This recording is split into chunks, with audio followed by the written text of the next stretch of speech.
What is up, guys? Kevin from the KO Sports Corner. Today, we have a returning guest, Nando Diaz, aka the Miami Sports Vibes podcast. We have Super Bowl preview, Miami Dolphins talk, and a lot of Miami Heat talk with some NBA trade deadline sprinkles in there. Nando, how are you, man? Great to have Uh, you back on. Thanks for having me, man. I'm doing great. I'm excited. Super Bowl Sunday Yeah, is what it's all about, man. I'm excited about our Heat. Dolphins, obviously, new head coach. Good vibes, man. And I'm happy to be on. How you doing, bro? I'm all good, man. Let's just get right into the Super Bowl talk. What we're going to do is pretty much go and compare the best guys on each team. Obviously, for the tight end position, the Rams don't have Tyler Higbee, so there's going to be a completely different drop off from player to player there. But just starting with QBs, man, we have Joe Burrow and we have Matt Stafford. Very similar stats besides QBR, but overall, Joe Burrow has just proven to be one of the best quarterbacks in the league this season. Matt Stafford, really, you notice how Detroit was holding him back uh, with how good he's been this season as well. He made it, but they both made the Pro Bowl. What are your thoughts on this QB matchup we're going to see here tonight, man? Man, I'm excited for it. Joe Burrow coming off that ACL injury, drafted #1 with the #1 pick the year before. Bengals not that good of a record, and it's like every time you seem to doubt this team and doubt that quarterback, he just simply just prevails every single time. So I'm excited for him. I'm excited for his future. And win or lose, I mean, Joe Burrow's pretty much made a stamp on who he's going to be. So he's going to be something that we as Dolphin fans are going to have to face down the line for years to come. So I'm excited for him. And then Matthew Stafford, man, the guy's a baller. I mean, we knew that he had the talent. He was just stuck in Detroit and couldn't really get over the hump there. And now you surround him with those ballers out there in LA and behind that defense. I mean, all you got to do is just play football. Don't do nothing special. Play football, and that's what he's been doing. So I'm excited for this matchup, man. Two great quarterbacks. It doesn't get better than that, man. Yeah, and this is actually the first time both quarterbacks in the Super Bowl are going in with a losing record. Although Joe Burrow's almost at 500. With this one, he'll go to 500. Matt Stafford still needs a couple more wins. But moving on to the wide receiver number ones, we have Cooper Kupp, who is the offensive player of the year. Should have been considered for an MVP as well as Jonathan Taylor. And then Jamar Chase, who is just sprung out of nowhere. Everyone thought that he was not going to be good because of a bad preseason, but this guy's turned out to be an amazing wide receiver one. And the stats when it comes to touchdowns and yards are almost there, but Joe Burrow seems to have spread out the ball a little bit more to his wide receivers, unlike for Matt Stafford. Cooper Kupp has been his main guy. What are your thoughts on this wide receiver matchup at the moment? Oof, this is what excites me the most, man. I mean, you got Yeah, two dynamic wide receivers. Cooper Cup, in my opinion, you said, MVP consideration. He was actually my MVP. Like, if I had a me vote, too. I would choose Cooper Cup because I mean, 16 touchdowns, all those yards, all those receptions, and then the record also of the Rams. And I just obviously they'll give it to the quarterback, probably Aaron Rodgers. But to me, Cooper Cup, I mean, that season for a wide receiver was amazing. So I love everything about Cooper Cup, man. He's a dog. He just finds a way to get open. Doesn't matter. Third and short, third and long, constantly making plays and moving those chains.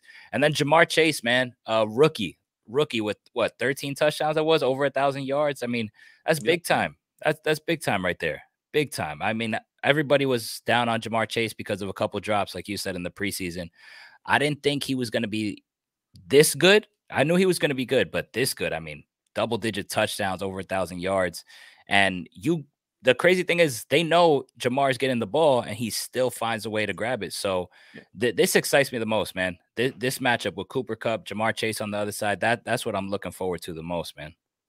Yeah, definitely. And then moving on to a wide receiver two matchup, the Rams may have the best wide receiver two in the whole league with Odell Beckham, and then you have T. Higgins on the other end, the Clemson product too. They Oh well, we have to mention Odell Beckham barely played with the Rams this season. He came in midway. He didn't play too much with the Browns. He just wasn't being used the right way. And now he's in the freaking Super Bowl, man. I mean, this is incredible. And then you have T. Higgins on the other end, very good wide receiver too. And then we'll move on to the tight end matchup. But just looking at OBJ, I know he's one of your favorite players. And then we have T. Higgins, who just came out of nowhere pretty much last season, had a good rookie season, and is having himself a better season. But he does have to know he's a wide receiver too, and he's pretty much not going to be the wide receiver one anytime soon. Yeah, T. Higgins has been big time, man. I personally have not been too high on him. I kind of found them inconsistent, but this year, I mean, he's proved me wrong. He's been coming up big Yeah. time, and I think it was the game before where he really popped off, and he kind of won that game for them. If it wasn't for Higgins, they're not in the Super Bowl. So Oh yeah. shout out to Higgins for sure. And then Odell, man, like you said, he's my favorite player. Him and Jarvis Landry, ever since they came into the league, those have been my guys. So I'm a huge Odell Beckham fan. That's the reason why I'm rooting for the Rams. And what he's been able to bring to this Rams team has been unbelievable, man. Everybody, they were talking down on him in Cleveland, saying, if, you know, Baker sucks because of Odell, and then Odell leaves, and then Baker still sucks. So it's just it's constant blame getting thrown Odell's way. He's always seemed to be the bad guy just because what he has a couple tantrums here and there. It's a sport where emotions are involved. If you're losing, if you're frustrated, you're gonna show that. I know some people don't show it, but he's somebody that expresses himself. I've never been a fan of people just talking down on his name. The dude is a straight baller, and I'm just so happy that he's been able to play for this Rams team and contribute, because honestly, nobody can tell me otherwise. Like, the Rams are not in the Super Bowl if it wasn't for Odell Beckham. I mean, Cooper Kupp needed somebody on the other side to just open things up. And then also Odell's making plays on his own. 5 touchdowns, balling. And look how he started the game against the Bucks. Like, it was off the rip, making his presence felt. And I think he's going to do the same thing tonight. Yeah, and you look at it right before Odell came in, it seemed like Matthew Stafford was just relying way too much on Cooper Kupp. You could see it in the stats itself. This guy almost had 2,000 yards, 2,000 yards. And then you go and you look at OBJ coming in now. You notice that they've been spreading the ball out a little bit more, and then it hurts even more. And they get that ball more now that Tyler Higbee's out. But let's go on to the tight end matchup. CJ Uzoma, I think that's how you say his name. Then you have Kendall Blanton, who barely played for the Rams in the season. He had no touchdowns in the regular season. He did score in the postseason. I think that was the Tampa Bay game. But your thoughts on this matchup? I mean, CJ Uzoma has been pretty damn good for the Bengals at the moment. Yeah, CJ's been solid. I remember picking him up in fantasy for a couple weeks. He did hold it down for me. So I think he's solid. Tight ends are always a quarterback's best friend, so I expect them to be heavily involved. And Blanton, honestly, to I don't know me, about him too much. I actually think he's going to be a sleeper. Like, I actually think he's going to pop today. I think he might score a touchdown. I think he'll get like probably over 30 yards. I honestly see him making an impact, like somebody that's under the radar, but it's a tight end. He feeds Higbee a lot, so he likes going to the tight ends. So I think Bland's gonna have a big game. If it's not Odell, then I think Blanton is that guy, because you need somebody other than Kupp to pop off, and I think it's like he's my third option. And I know that sounds crazy, but this is like the type of game where you kind of need these other guys to step in, and I think the opportunity is going to be there for him tonight. The Bengals are going to be all over Cooper Kupp tonight for sure. Yep. And then looking in the defense, I think the Rams have the better defense in my opinion. Jalen Ramsey, Von Miller, Aaron freaking Donald. I mean, and that's just to name 3 of the guys. I mean, Eric Weddle's in there as well. He could be good at some moments, but man, the freaking LA Rams definitely have the better defense than the Bengals. It's going to be, I think, one of the low scoring games. But what are your thoughts on the defensive end for both teams? I mean, Cincinnati has a pretty good defense. They found some pretty good players. That I know they have Reader. That guy's been pretty good. And then they made that clutch play in Kansas City in overtime where it looked a little bit like that Seattle play a couple years back when Bobby Wagner, I think, tipped it over to Richard Sherman, or it was vice versa. So what are your thoughts on those defenses? Bengals defense, man, it's been an average defense, to say the least, throughout the season. Average defense though, but not more towards the good side. Like, they have upside there. And so I've never really looked at the Bengals defense as this unstoppable defense, but you know what? They're a scrappy bunch, man, and they make plays when they need to make plays. And the playoffs speak for itself.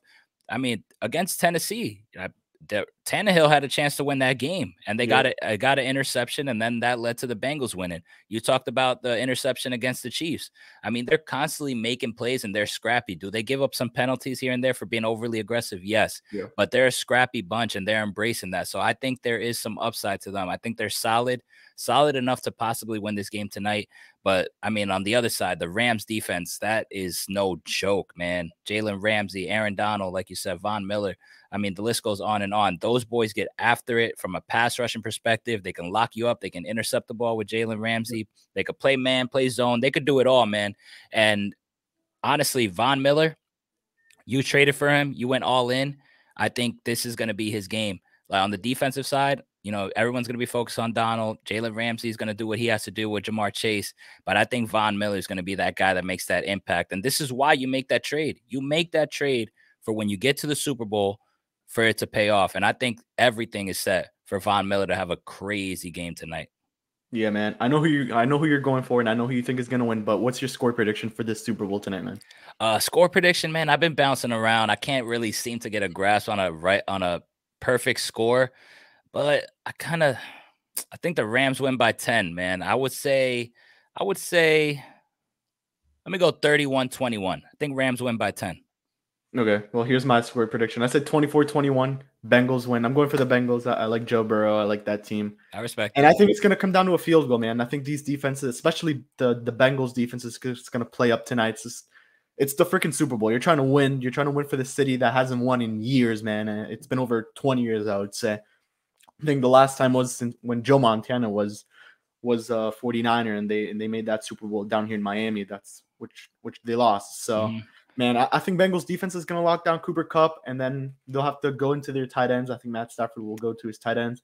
Matt Stafford does like to throw some nice interceptions every once in a while, so I think that's something to look for there. Yeah, man. I like that pick. I like the Bengals pick. I see a lot of people picking the Bengals. I see a lot of the public money is coming in on the Bengals from a betting perspective. And I actually think the Bengals do have a shot. I really do. I've been flip-flopping back and forth throughout this whole week. Sometimes I feel like it's the Bengals. Sometimes I feel like it's the Rams. But if Odell Beckham wasn't my favorite player, I would be rooting for the Bengals. It's a better story. The quarterback is cool. It's a young quarterback coming off an ACL. The team history, not getting past the first round in 30-something years, not making it to the Super Bowl. That's like the better story. If there's nothing involved and just you're just an average fan, like I would say, yo, root for the Bengals. Like if it wasn't for Odell, I'd be rooting for the Bengals. So I definitely respect that. Yeah, and another fun fact is Sony Michel was on the Patriots when they played the Rams. He beat them, so this could be one of those first times where now he's on the Rams and he could win for the Rams. So just another fun fact there. Let's move on to Miami Dolphins talk, man. You have the gear on for the YouTube listeners. They hired a head coach, finally, Mike McDaniel. This guy, 49ers offensive coordinator. He was the run game coordinator. He goes back to, I think, 2005 with the Denver Broncos as a ball boy, and he's been going up ever since with Kyle Shanahan. What are your thoughts, man? And then we'll go into some firings that the Dolphins made and some people that they've brought in. Well, my initial thoughts, honestly, it's just I'm scared, man. I'm scared to get my hopes up. I'm scared to that's how I feel. Like, do I think he's a good candidate? Absolutely. Do I think he has the upside? Absolutely. But I need to see it. I need to see it on the field. I need to see those results. I need to see those wins because last year the Dolphins did me dirty, man. I believe like I was all in on this team last year to, go 12 plus wins, 13 plus wins, get to the playoffs, and they let me down. So right now, I'm a little bit tough on the Dolphins. Of course, I love my Dolphins, though. I love the hire, man. When you have, between him or Kellen Moore, I absolutely am happy they went with Mike McDaniel over that. The upside's there. The energy from his press conferences was there. I absolutely love it. Seems like a really likable guy. He's smart as hell. You've seen what he could do with the run game in San Francisco. That's one thing that the Dolphins haven't had since Ricky Williams, man. I mean, it's been a damn long time. So that excites me. I'm excited of how he speaks of Tua. I'm excited how he spoke of Waddle in that interview with Dan Le Batard. I think it's safe to be optimistic, but for other Dolphin fans, but for me, I'm kind of scared. But overall, I do like the hiring. I'm not upset about the hiring. Better said. I'll say this: I'm not excited. I like the hire as well. I'm not going to jump the gun. I'm not going to be. I want to see what he does in the offseason. I want to see what he brings in the draft. Please get Kenneth Walker, but they need to make something happen, and I'm happy with the hire. I mean, this guy has been highly spoken of. Kyle Shanahan loves the guy. The players highly speak of him. You saw the text from College Juszczyk. They put it on Twitter, or it was George Kittle, one of the two. But I think both said something good. Both said something great. Yeah. And then now let's move on to, I guess, a controversial keep. They kept Josh Boyer. They fired Gerald Alexander. I was a little bit pissed about that one. They hired Wes Welker, which I absolutely love as a wide receivers coach. They hire Matt Applebaum, offensive line coach, and the Dolphins are interviewing Frank Smith, Chargers run game coordinator and offensive line coach. They also hired John Embry, who is now the tight ends coach. So what are your thoughts with all this movement? And I'm pretty sure they also kept Eric Studesville at running back coach. So they demoted him. Yes, they did. honestly, this is the same thing. It's kind of how I have to see results. I have to see results Yeah. before I fully say I love this, I love that. I was not a Boyer fan. I'll tell you that much. I did not want Oh, him. I did not want him to be the defensive coordinator. I didn't like the job he's done. To me, when that defense started turning up, that was all Coach Flores. oh, I don't. I, 100%. I don't. I don't care who says otherwise. I know for a fact, based on the season before, I know that that was Brian Flores, all Flores. So to me, I mean, the fact that Flores had to take over your play calling on defense, that already shows me enough that you're not built for this to be the defensive coordinator. And we have a stud defense. So I want to have a great defensive coordinator behind this defense because we've seen what we could do when Flores runs it. So I'm a little bit iffy on that. That one I don't like. But as far as the rest of the guys, Wes Welker, I think there's upside there. I've seen a That's couple clips. awesome. I've seen a couple clips of how he talks and engages with the guys. I love that move. And the rest, I got to see results. Definitely happy that this offensive line coach we had priors out of here. He had to get the hell out. But we'll see. We'll see, man. We'll see. The Boyer thing is what screams out to me. It's like, why? But he'll have a chance to turn my head, man. Yeah, 100%. I wanted Vic Fangio if they got rid of him. Now, Same. now you see why they kept Josh Boyer. They probably made an offer to Vic Fangio. I wouldn't doubt it. But now he wants to take the year off, so they had to keep Josh Boyer. Gerald Alexander would have been a great option. I'm pissed that they let him go because he worked perfectly with his cornerback core, Mm-hmm. Byron Jones, Javon Holland, Xavier Howard. So it sucks. And then what are your thoughts on Frank Smith? I don't know too much, but it seems like Mike McDaniel's going after these run game coordinators to rely heavy on the run, which was one of the Chargers' big parts of that season last year. Yeah, I don't know too much about him either, but the fact that the resume of McDaniel is he specializes in run. So I like that he's really trying to implement that. And that goes to what I was saying earlier. We haven't had a run game since like a solid run game since that one season with Jay Ajayi. Before that, maybe some Reggie Bush seasons here and there. Kenyon Drake gave us a pretty good year as well. Yeah, but I really want the Dolphins to be this run team, run heavy team, and be solid on defense. So I do like that they're taking that approach. It looks like, but I'm mostly concerned about the O line. I really want to get that down packed. But I do love the idea, and also people don't talk about it much. But Tua is an RPO quarterback. That's what he's been at Alabama. That's his specialty.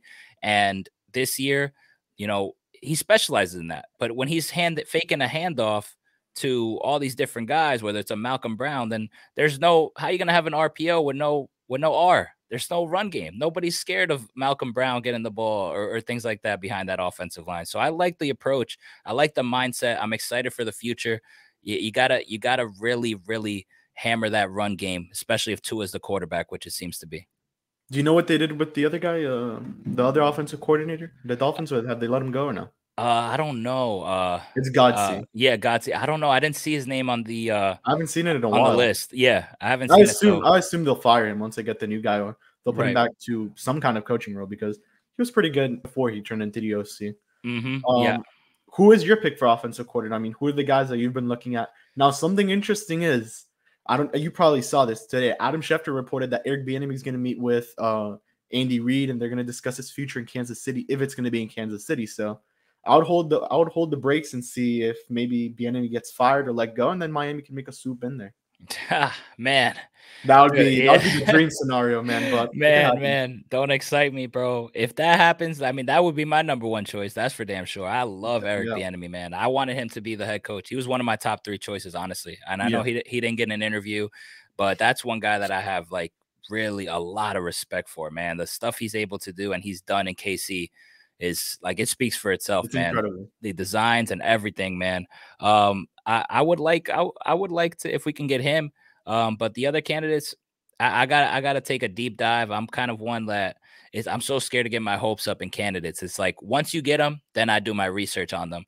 But besides that, nothing's really screaming out to me. I just hope it's somebody that's smart. It's somebody that has a good reputation with players. Like please, like get along with these players, have trust in your quarterback, let him throw, let him be who he needs to be. We don't want Chan Gailey in here that held Tua back. Like just bring in somebody that's solid. Kellen Moore, is he an option? Or no? He's staying in Dallas. Oh, okay. See, that would have been nice. I would have been down for that. I was thinking Mike Kafka, QB coach for the Kansas City Chiefs. Oh, hey, why not? That would be nice. That would be I anything. wanted Ken Dorsey. I wanted Ken Dorsey, but he went now to OC for the Bills. That's who I thought was gonna be the number one option. And once that then my whole mind pivoted after that. But anybody from Kansas City, sign me up, man. I mean, we see what that Yeah. offense can do. And So I I like that. wanted Luke Getsky, who was the QB coach for the Packers, but now he's their OC as well. So it's a lot moving there. Yeah, so, I did see that. So now moving on to the draft. I think there's only one need we should look at because it's the only one they need. Get yourself a fresh running back.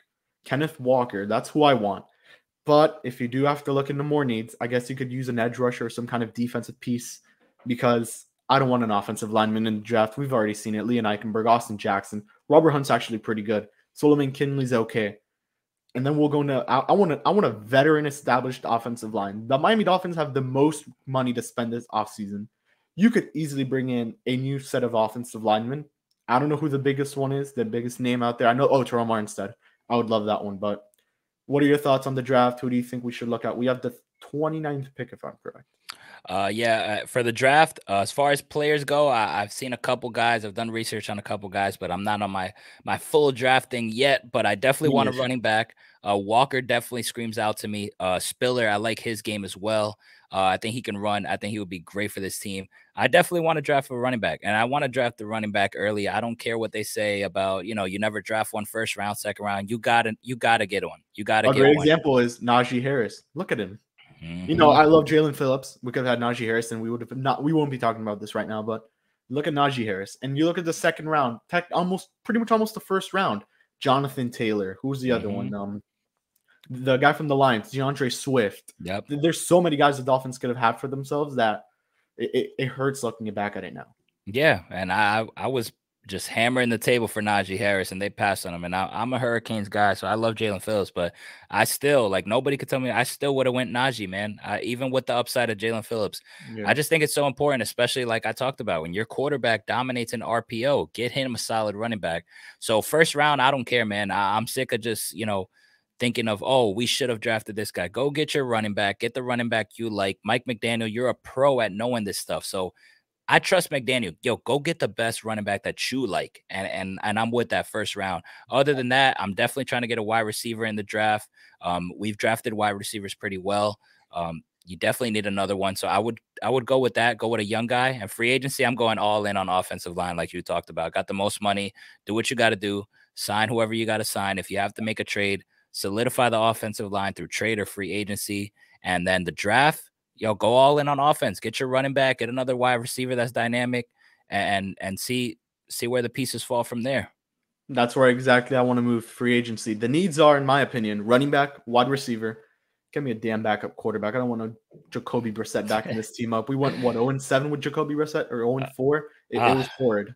What are your options when it comes to wide receiver? I say maybe an Emmanuel Sanders, a number 2 wide receiver. Devontae Adams is obviously the dream scenario, but that man wants $30 million a year, and I think that would just drain our cap immediately. Chris Godwin's another good option. There's a lot we could look into when it comes to wide receivers, man. Yeah, there is. Like I said, I mean, offensive line is, if you could get 1 or 2 in there, that's what I would lean towards over anything. I'd rather draft a wide receiver that's young, that you could really pair with Waddle and do the things, like draft a wide receiver that does things that Waddle can't do and have those two guys grow together. I wouldn't go all in on spending money on a wide receiver, honestly. But if I had to pick one of those big time wide receivers that catches my eye, I'm going with Chris Godwin. I absolutely love him. Love him for the team. Love his game. Love how young he is. The motor he plays with.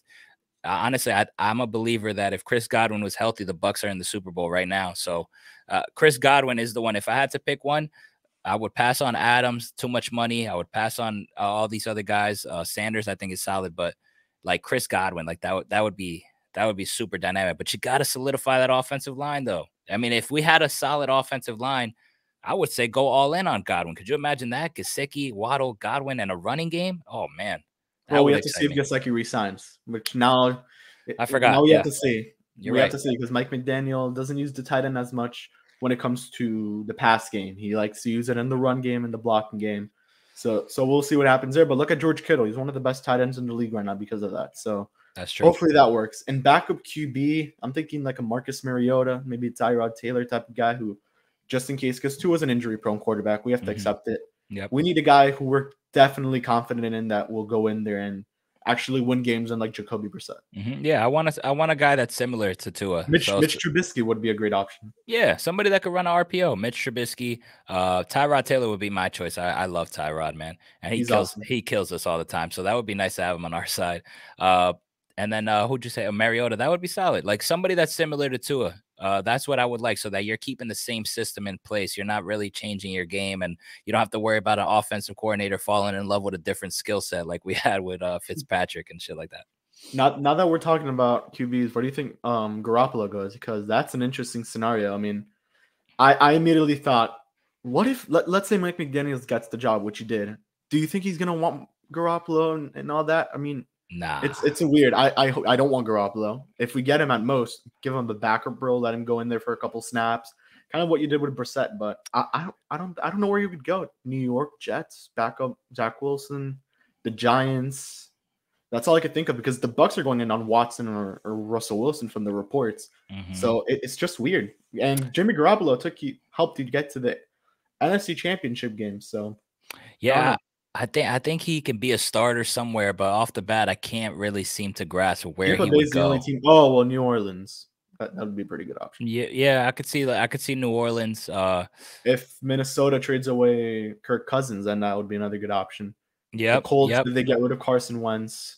yeah. Those are just some options there. But I think yeah, it's weird. I think Jimmy G is gonna land somewhere, and I think he's gonna start. I mean, even though he doesn't really surprise me, honestly, a lot of people think highly of him, and I don't. obviously he's not.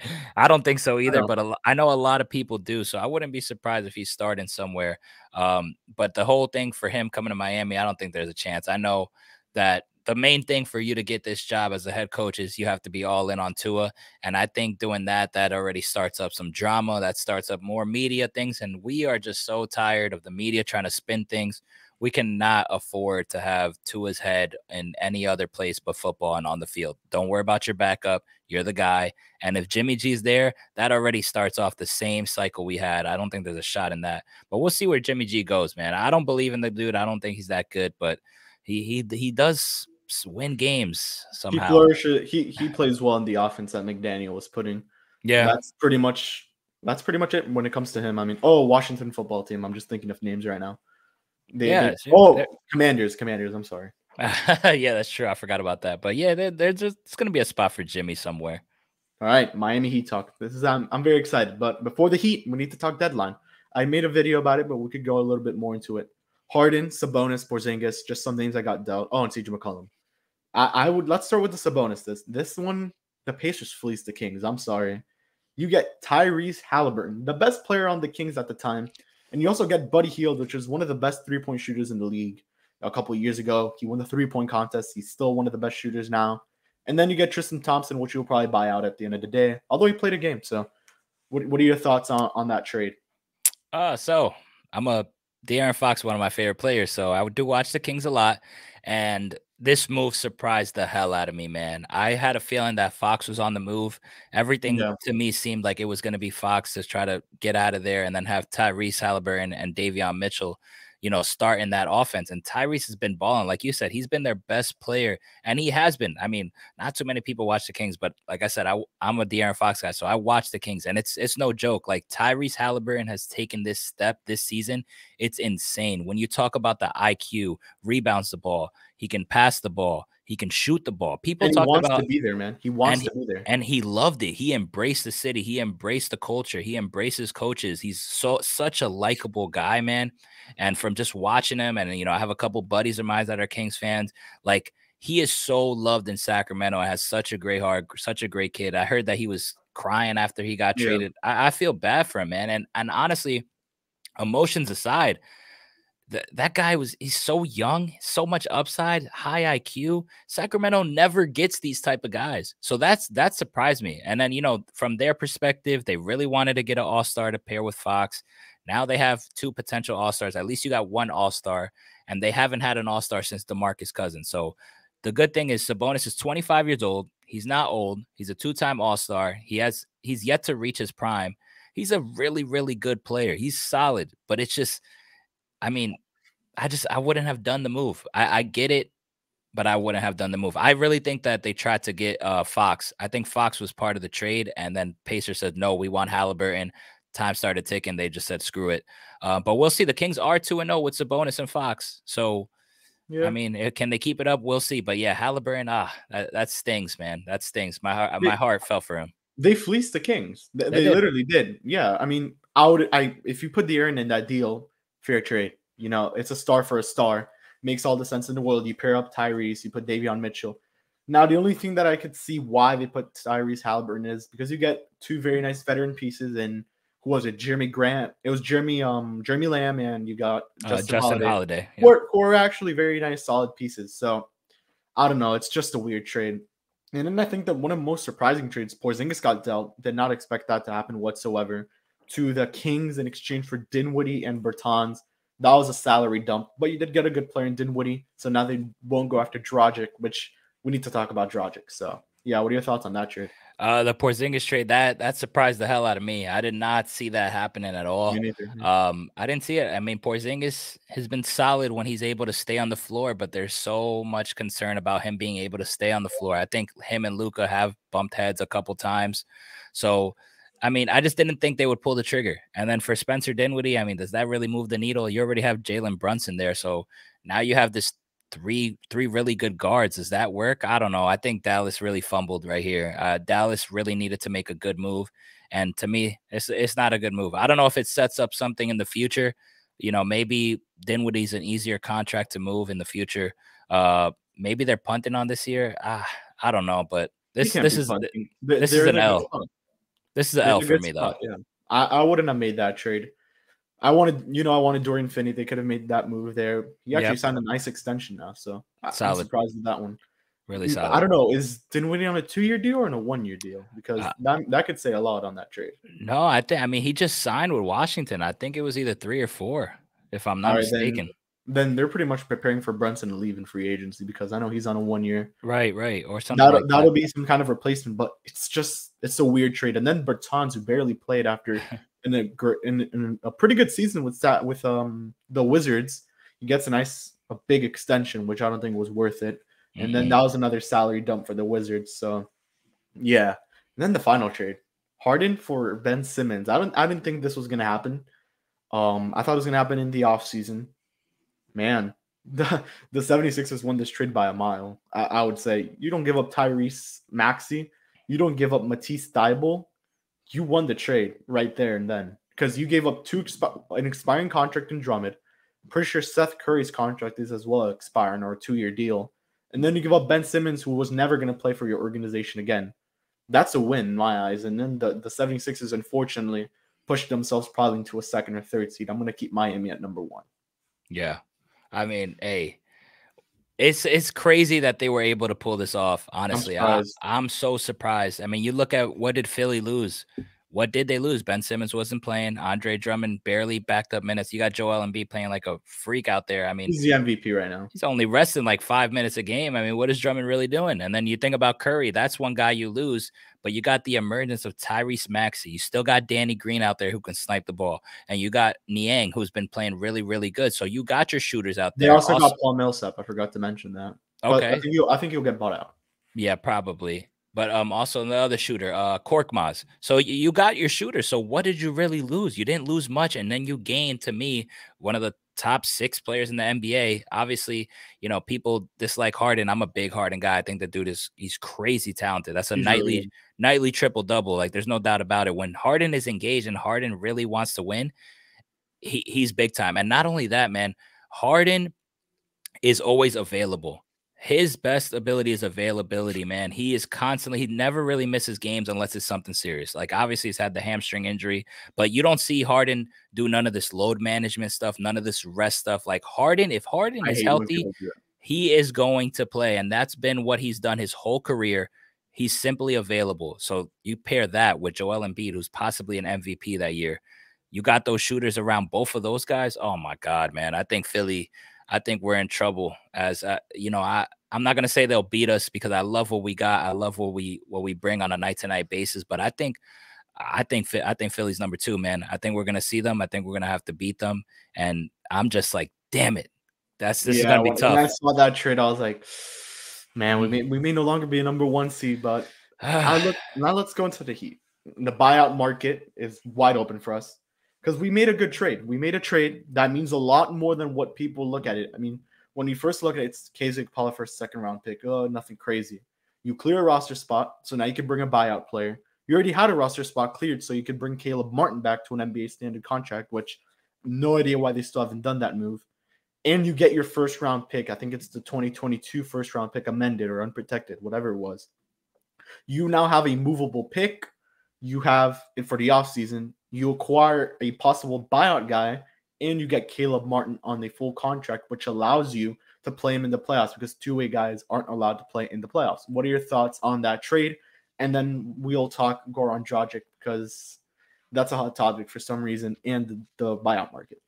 Yeah, I know there was rumblings about potentially PJ Washington. You know, me being a I Kentucky would have fan, loved that. I would have absolutely loved that. I Yeah. mean, that's a nice 4-man that could play next to Bam Adebayo, stretch the floor. They got the Kentucky connection. He played with Tyler Hero in Kentucky as well, so he knows how to Yep. play with him. He's a culture guy, man. That dude works hard. When he's coached hard, he's good. I mean, he did it with John Calipari. But I understand the asking price may have been too high, and I didn't really want to give anything up of value. I didn't want to give up Duncan. I know a lot of fans are down on him No, this year, no. but you're going to need that guy. We talked about this earlier. You're going to need that guy towards the end. And, you know, inconsistency is there, but he's going to be all right once it's playoff time. But the trade, the KZ trade, I get it. I knew that was coming, absolutely, because they had to really open up that roster spot. So that opens up the roster spot for the buyout, which we're going to talk about, I know. So I like the trade moving KZ, and this buyout's gonna get interesting, man. I mean, Yeah. Goran Dragic, that's who I'm looking at. But I know we need a big. I know we kind of need like I another. do have options. I do have options, Yeah, but let now me there are hear it. obviously some players. I went through an article on CBS that said possible guys that could get bought out, and I think we could see all these guys getting bought out. Dragic, obviously, I think he already got bought out. Jordan Bell, who's a free agent right now, that would make a little bit of sense. Caleb Martin, we need to bring the guy in. John Wall, I know that I've been hearing that one. I don't know how Houston's going to buy a $44 million contract. Tristan Thompson would make a lot of sense. Derek Favors, Ennis Freedom, and then there's Gorgie Deng, who I think could get bought out. I don't know those names, and then there's Paul Millsap. I think if he does get bought out, that would be the dream scenario for us. I don't know what you like there out of that list. I think Goran makes the most sense, but Tristan Thompson, he's pretty damn good, and he played pretty well with LeBron in the finals. So, and he has the experience. Derek Favors, I do like as well. I haven't heard about his name in a long time. I think he's in Oklahoma right now. Yeah, I like Tristan Thompson. I wanted Tristan Thompson for quite some time for the Heat over Yeah, the last couple of years. Ever I since think he that, was rumored in the last offseason, if I'm correct, right? Or two yeah, off seasons ago. I think both, honestly. I was big on him because that's what we needed. Like the team that made it to the finals, we didn't have a backup big man to rebound the ball. Bam was our only rebounding, and back then Bam was only getting like 8 a game, and then Bam went down in the finals. So that right there, I really wanted Tristan Thompson in that season in particular and the following. I love Tristan Thompson, but ever since we found Dwayne Dedman, I feel like that's not a necessary That's need. been So such a good find. The man exactly. is shooting threes and everything. I mean, when you look at this, it's Yurt was movable in my opinion because the guy's only 31. I saw Yurt as a movable piece when I saw how good Dedman has been and the steal because I think he's on a minimum contract. So Miami Mhm. better bring him back for a nice extension. Yeah, man, that dude gives you solid minutes. And look at the minutes that he played when Bam was out. And now Yeah. he's playing now like 11 minutes a game and he's still embracing his role. Like I love Dwayne Dedman, man. I don't think there's a need for Tristan Thompson. I do love him, but Dedman is the reason why I'm pivoting from Tristan Thompson. Personally, I want Goran Dragic because why the hell not? I mean, I Why just the want hell? him to come back. I know people say, we don't need him because we have a lot of depth at the guard position. We have Gabe Vincent, Strus, Caleb Martin. Well, he's kind of a forward, but nonetheless. But to me, it's just you got Oladipo coming back as well. But to me, it's like, why Yeah. not, man? I mean, Goran Dragic goes to these freaking Heat games. He practices at our facility. He wants to be here. We love him. We never wanted him to leave anyway. So if we could bring him back on a buyout deal, have him finish his career in Miami, like that's what he wants. That's what the fans want. Like Spo loves him too. Like, why not, man? Like, and you never know. Somebody could, God forbid somebody gets injured. Like, let's say Kyle misses a couple weeks. Like, you would feel pretty damn good putting Goran Dragic out there to start the game and filler minutes. So why the hell not? We don't have a true backup point guard. So bring in Goran, man. Bring Goran Well, back. you don't consider Gabe a backup point guard? Because I mean, that's what he's been playing. Yeah, okay, I know that's his goal, but I kind of like him more as a two guard, man. I really like his Okay. ability to shoot the ball, catch and shoot, come off pin Yeah. downs. I trust Goran being the head of the snake. Oh, for sure. But Yeah. I do like that they're trying to really get him to that point guard spot. I think he's done an okay job, but I mean, come playoff time, I want I a guy trust like Goran more than Gabe. yeah, exactly. And that's what I'm thinking about. I'm thinking about the long haul. When you need somebody, you're gonna be facing some traps, some full court press, some in hostile environments. Like, come on, Goran's been here. Come on. Yeah, I mean, I said no to Goran. I would say no. I said no to bringing him just because you're going to bring back Oladipo, so he'll probably play some kind of point guard two-way role. You have Gabe, you have Duncan, you have Strus, you have Kyle, but it makes sense to bring back Goran for just one more season. Because let's say Gabe gets injured or Kyle gets injured, it's going to be Goran, and then you'll pair him up with Vic. It just makes a lot of sense there. But man, if we could get Paul Millsap get next to Bam in that as a backup role for Millsap, because he wasn't playing too much in Brooklyn because he had Blake, he had LaMarcus. It was such a weird signing at the time when he signed with Brooklyn because he had so many guys, but it makes sense. It makes sense to bring a guy like Paul Millsap. I like the Derek Favors possibility. If you bring in John Wall, I don't know what you'll do with John Wall because it's just weird. And then you need to bring back Caleb Martin. That's the priority, I would say, for the Heat right now. Get Caleb Martin. But honestly, I think they'll sign Dragic to that 1-year deal.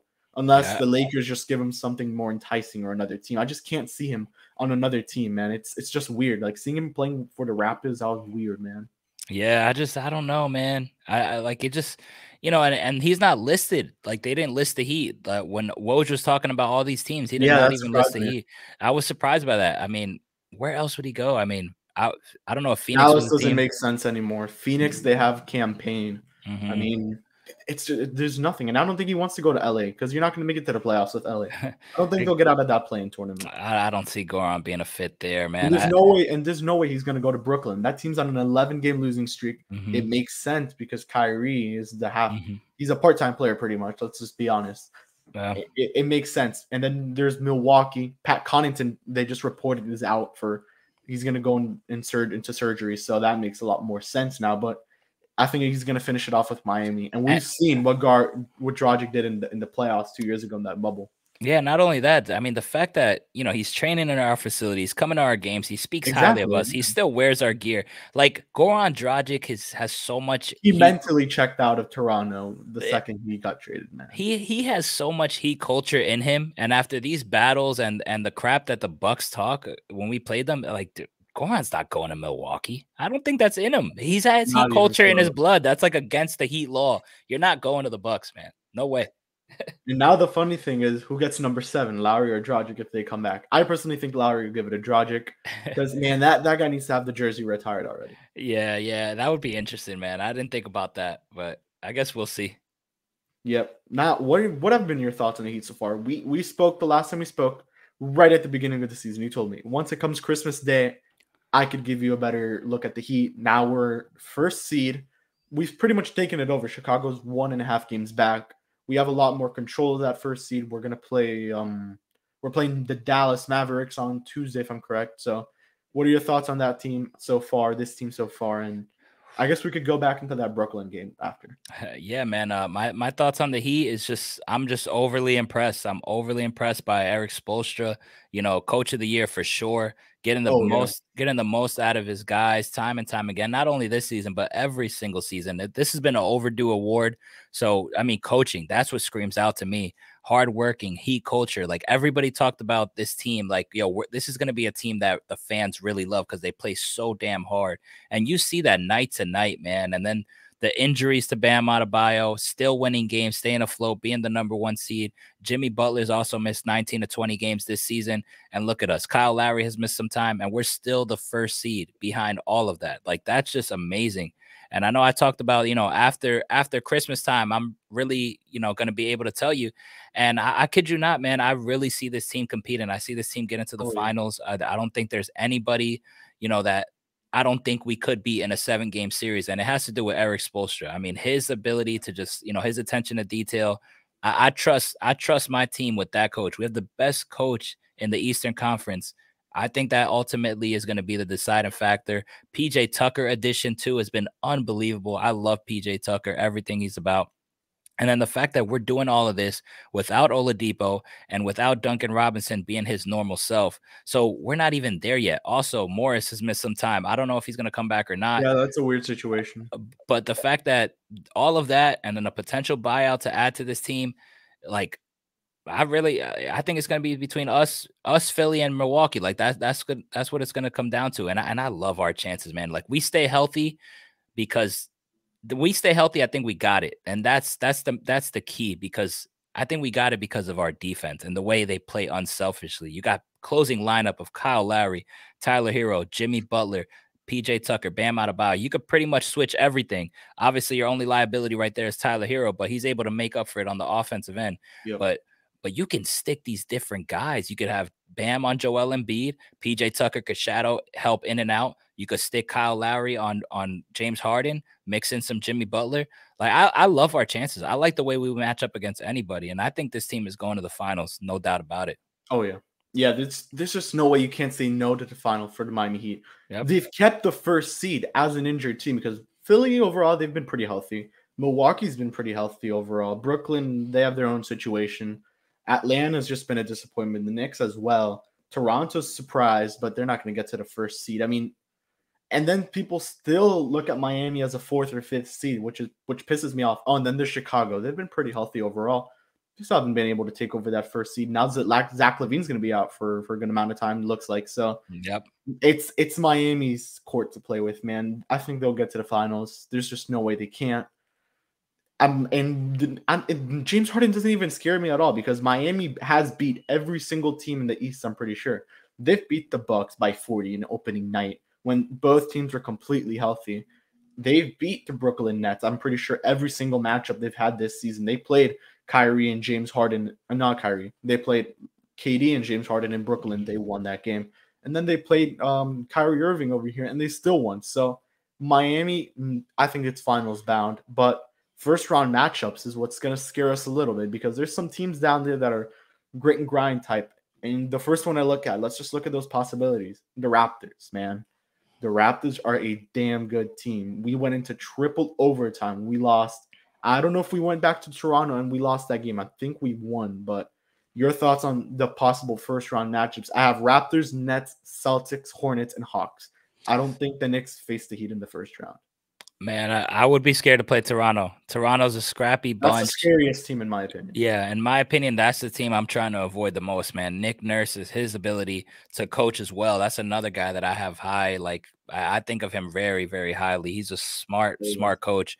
I don't want to play them. I'm scared of them. Their ability to play defense, their ability to connect with one another on the offensive end as well. And that coach is solid. That's the one matchup that scares me the most. The other guys don't really scare me. I don't believe in Boston. Boston is just, to me, they're mediocre. Yeah, exactly. They're just mediocre at best. Obviously, you'll win a couple games here if Tatum puts up, instead of 30, he puts up 40. Of course, there's potential of that. Charlotte Hornets, I think things are different now that Malik Monk is not in town, because we handled them pretty well, man. And although Charlotte is a good, fun team to watch, I still think that we have the hand over them. The only one that scares me though is Toronto. I don't want to play Toronto. And Atlanta's just been an absolute disappointment, which that's it. Right. Man, this was a great pod, man. We talked about a lot. Miami Heat, man. Hopefully they make the finals. Let's have a good time today. Super Bowl Sunday. Hopefully the Bengals win. Hopefully the Rams win for you. But man, I'm excited, man. I wish the Dolphins were in this position because this would be a completely different podcast, man. I always tell myself, man, imagine if the Dolphins were in this position. I'd be shitting myself if the Dolphins because your team is in the Super Bowl. You're the last team in the AFC, man. I don't know what I would do, man. I think about that feeling all the time, but it's just like, we're still a ways away. We can't even get past the first round, but hopefully soon, man. Exactly. Hopefully soon though, man. I mean, we got to stay loyal to this team. They've already hurt us enough. We can't go anywhere else. We're going in the right path. I'll say that. Back-to-back winning season says a lot. That's true. Yep. And man, thank you for coming on. If you have any last words for the people, man. No, man, thanks for having me. Always a pleasure joining you, man. I love talking all these Miami sports with you, man, because you're a diehard fan just like me. So always a great time, Kevin. Keep doing what you're doing. Love what you're doing, man. You're a great guy, and you have a great show. So keep it going. Thanks for having me again, bro. Once again, like and subscribe. Follow Nando on his social medias, which are on the screen. I'll put his podcast in the description below. See you guys on the next one. Peace out, guys.